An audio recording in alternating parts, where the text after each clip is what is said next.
Presyo ng itlog sa Dagupan City nagsimula ng tumaas ngayong linggo. Alamin sa report. Nagsimula ng tumaas ang presyo ng itlog sa mga pamilihan sa Dagupan City ngayong linggo. Ayon sa mga egg producer, dahil sa malamig na panahon, apektado ang pangingitlog ng mga manok. Kaya ang resulta, kakaunti ang nagiging supply ngayon. Apektado ang dumarating na deliveries ng itlog.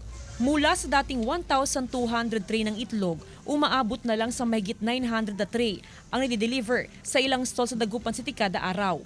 Mga last 2 weeks, ma'am, medyo mababa pa. Pero nag-start sila magtaas mga 1 week na. Ayon sa Sambang Industriya ng Agrikultura, karaniwan ng pagtaas sa presyo ng itlog kapag apektado na ang supply nito, lalo na kung sasabayan pa ito ng mataas na demand. Pero sa ngayon, wala pa naman umanong nakikitang problema sa supply ng itlog sa mga pamilihan. Dahil wala naman tayong nakikitang nagkaroon ng short ng Ang ilang sari-sari store owners, mapipilitan na rin daw magtaas sa presyo ng itlog. Kung dati na ibebenta pa nila ito ng 8 pesos kada piraso, ngayon magiging 9 pesos na kada piraso para kumita rin sila. Wala, problema din magtaas po kasi mami. Kailangan din itaas. Siyempre nagbabayad ng mga lisensya, mga ano po si ma'am.